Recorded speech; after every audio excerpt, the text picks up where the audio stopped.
Ang daigdig matapos ang Cold War, ang pagkakabuwag ng USSR. Ang USSR o Union of Soviet Socialist Republics ay itinuturing na pinakamalaking bansa noon sa daigdig at binubuo ng 15 sosyalistang republika.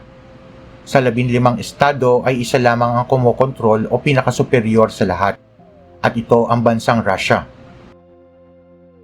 Ang layunin ng republikang ito ay patnubayan ang pandaigdigang pulisiya ng CPSU o Communist Party of Soviet Union, kasama na dito ang pagpapalakas ng komunismo sa buong bansa.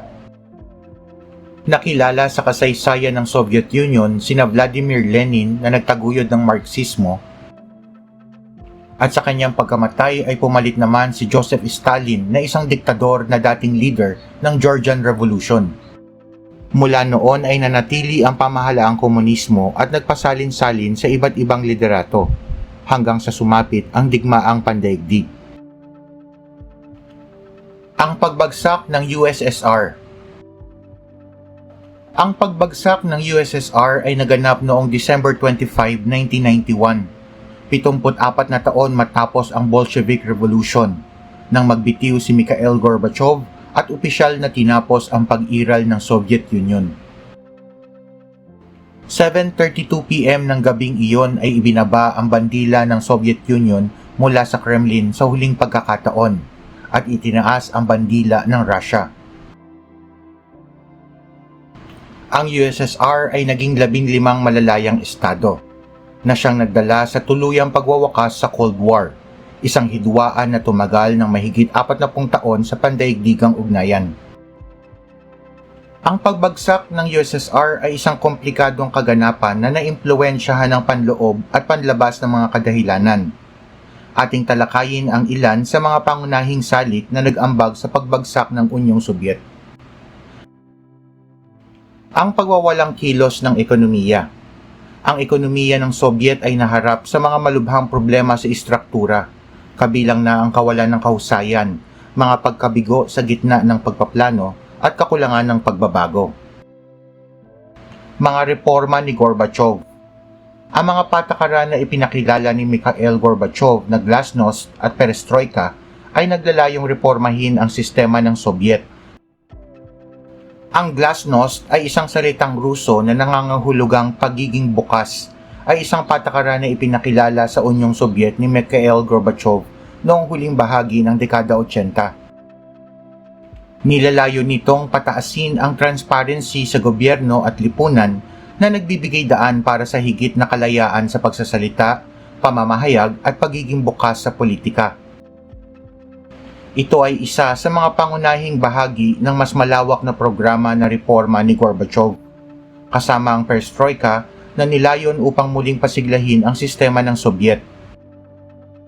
Nagdulot ito ng mga makabuluhang pagbabago sa lipunang Sobyet, kabilang na ang tumaas na pampublikong talakayan ng mga dating bawal na paksa, higit na kalayaan sa pagpapahayag, at sa huli ay nag-ambag sa pagbuwag ng Unyong Sobyet noong 1991. Ang Perestroika ay isang terminong Ruso na ibig sabihin ay restructuring o reorganization.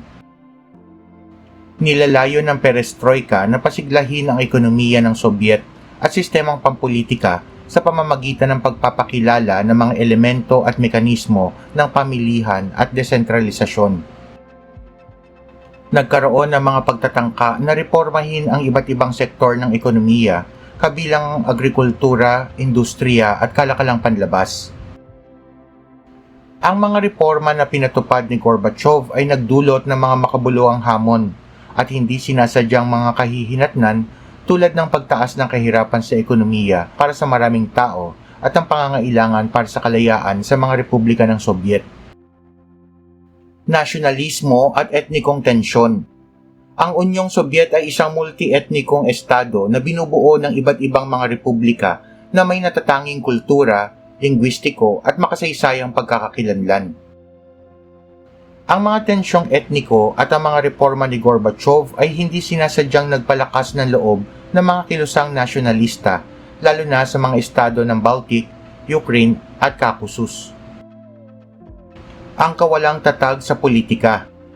Ang mga pagtatangka ni Gorbachev na reformahin ang sistemang pampulitika ng Soviet ay humantong sa pagluwag ng kontrol ng Partido Komunista at ng sentral na pamahalaan.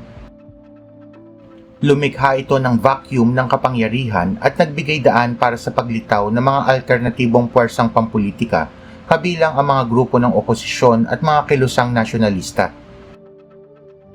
Militar at geopolitikal na mga hamon. Ang Unyong Sobyet ay humarap sa makabuluhang militar at geopolitikal na mga hamon, kabilang ang pakikipaglaban sa armas sa Estados Unidos, magastos na mga interbensyong militar sa Afghanistan at silangang Europa, at ang lumalagong panggigipit para maging isang demokratiko. Krisis sa ekonomiya at kakapusan. Ang ekonomiya ng Sobyet ay nakaranas ng matinding kakapusan sa mga kalakal ng pagkain at pangunahing pangangailangan dahil sa kawalan ng kahusayan sa produksyon, pamamahagi at paglalaan ng mapagkukunan. Nagdulot ito ng kawalang kasiyahan sa publiko at nasira ang tiwala sa sistema ng Sobyet. Ang pagbagsak ng Eastern Bloc. Ang pagbagsak ng Berlin Wall noong 1989 at ang kasunod na pagbagsak ng mga rehimeng komunista sa silangang Europa ay nagpahina sa impluwensya ng Unyong Sobyet sa rehiyon at lalong nagpahina sa pagiging lehitimo ng sistemang Sobyet. Ang tangkang kudeta ng 1991. Isang grupo ng mga opisyal ng Partido Komunista ang nagsagawa ng kudeta laban kay Gorbachev sa huling pagsisikap na mapanatili ang Unyong Sobyet. Nabigo ang kudeta, ngunit lalo nitong pinahina ang sentral na pamahalaan at pinabilis ang pagkawatak-watak ng USSR. Ang mga implikasyon ng pagkakabuwag ng USSR. Ang pagbagsak ng USSR ay may makabuluhang implikasyon sa loob ng dating mga republika ng Sobyet at maging sa buong mundo. Narito ang ilan sa mga pangunahing implikasyon. Ang pag-usbong ng mga malalayang estado. Ang pagkakabuwag ng Unyong Sobyet ay humantong sa paglitaw ng mga independenteng estado sa mga dating teritoryo nito. 15 independenteng bansa kabilang ang Russia, Ukraine, Belarus, ang mga estado ng Baltic at iba pa ang lumabas mula sa pagbagsak ng USSR. Marami sa mga bagong independenteng estado ang nagsimula ng transisyon mula sa centrally planned economies tungo sa market-oriented system. Ang paglipat na ito ay nagsasangkot ng privatization at liberalisasyon ng kalakalan at pamumuhunan, at mga reforma na naglalayong itaguyod ang pagninegosyo at paglago ng ekonomiya. Binago ng pagbagsak ng Unyong Sobyet ang geopolitical landscape na humantong sa pagbabago ng power dynamics at alyansa. Sa pagbagsak ng Unyong Sobyet, ang mga bagong independenteng estado ay nagmana ng malawak na nuclear arsenals. Ang mga pagsisikap ay ginawa upang lansagin ang mga ito, pigilan ang kanilang paglaganap at isulong ang mga kasunduan sa pagkontrol ng armas.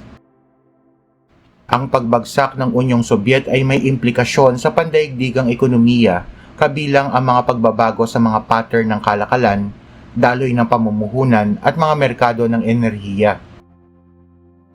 Nagbukas ito ng mga bagong pagkakataon para sa mga kumpanyang kanluranin na ma-access ang mga dating saradong merkado sa dating bloc ng Sobyet, habang lumilikha din ng mga hamon na nauugnay sa paglipat at pagsasama ng ekonomiya. Ang daigdig matapos ang Cold War, ang pagkakabuwag ng USSR.